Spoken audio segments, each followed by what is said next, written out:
মৰিগাঁও চহৰৰ চৌদিশে এতিয়া কেৱল জুবিন গাৰ্গৰ শেহতীয়া ছবি ৰৈ ৰৈ বিনালে পোষ্টাৰে ভৰি পৰিছে। আপোনালোকে ঠিকেই শুনিছে ৰাইজ। বৰ্তমান মৰিগাঁওৰ চৌদিশে এতিয়া কেৱল জুবিন গাৰ্গৰ শেহতীয়া ছবি ৰৈ ৰৈ বিনালে পোষ্টাৰ। তো তাৰে কিছু পোষ্টাৰ আমিও লগাবলৈ সক্ষম হৈছোঁ আৰু আপোনালোকেও চাব পাৰিব অহাকালি গোটেই মৰিগাঁও টাউনখনতে ৰৈ ৰৈ বিনালে পোষ্টাৰ। এই হৃদয়স্পৰ্শী সংগীতমূলক প্ৰেম কাহিনীটো অহা ৩১ অক্টোবৰত মুক্তি পাব। মৰিগাঁও চিনেমা হলত চাবলৈ নাপাহৰিব ৰাইজ। জুবিনদাৰ অন্তিম সৃষ্টি ৰৈ ৰৈ বিনালে পোষ্টাৰে মৰিগাঁওৰ বুকুতো এক আৱেগিক ঢৌৰ সৃষ্টি কৰিছে। সংগীতৰ যাদু আৰু এক গভীৰ বাৰ্তা লৈ অহা এই ছবিখন চাবলৈ মৰিগাঁওবাসী সাজু হৈছেনে ৰাইজ?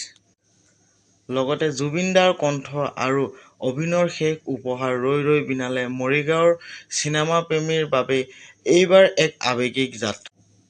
আৰু এই ছবিখনে অসমীয়া ছবি জগতত এক নতুন অভিলেখ সৃষ্টি কৰিবলৈ সাজু হৈছে। মৰিগাঁওৰ পৰাও আপোনাৰ মৰম দিয়ক। মোৰ মৰম সদায় থাকিব আপোনালোকৰ লগত আৰু আপোনালোকৰ মৰমো যাতে সদায় থাকে জুবিনদাৰ লগত। তো আহক বন্ধুসকল, তাৰে কিছুমান ভিডিঅ' আপোনালোকৰ ওচৰত লৈ আহিছোঁ। তো বন্ধুসকল, আপোনালোকে দেখা পাইছে এয়া হৈছে জুবিনদাৰ অন্তিমখন ছবি ৰৈ ৰৈ বিনালে। অভিনেতা হিচাপে জুবিন গাৰ্গৰ অন্তিমখন ছবি। ছবিখনৰ গল্প আৰু সংগীত জুবিন গাৰ্গ ডাঙৰীয়াই নিজেই ৰচনা কৰিছিল। তেখেতৰ মনৰ ভাৱ, সৃষ্টিশীলতা আৰু সংগীতৰ প্ৰতি থকা গভীৰ প্ৰেম এই ছবিখনত ফুটি উঠিব। ইয়াক অসমৰ প্ৰথমখন মিউজিকেল ৰোমেণ্টিক ড্ৰামা ছবি বুলি কোৱা হৈছে। ছবিখনৰ মূল কাহিনী হৈছে এজন দৃষ্টিহীন শিল্পীক লৈ আবৰ্তিত।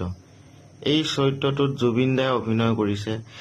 ইয়াত প্ৰেম, শিল্প, অসমীয়া পৰিচয় আৰু সন্ত্ৰাসবাদৰ পাছৰ সময়ৰ দুখ যন্ত্ৰণাৰ দৰে গুৰুত্বপূৰ্ণ বিষয়বস্তু সন্নিৱিষ্ট হৈ আছে।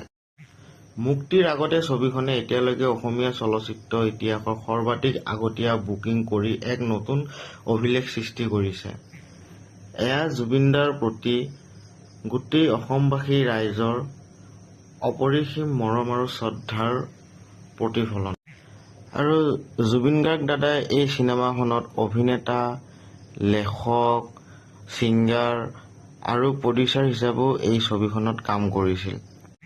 মুঠতে ৰৈ ৰৈ বিনালে কেৱল এখন চিনেমাই নহয়, এয়া জুবিন গাৰ্গ দাদাৰ আৱেগ, সৃষ্টি আৰু অসমৰ সংস্কৃতিৰ প্ৰতি থকা দায়বদ্ধতাৰ শেষ উপহাৰ। আজিৰ কাৰণে আৰু এই উপহাৰ আমি সকলোৱে গ্ৰহণ কৰিম বুলি আশা ৰাখিছোঁ।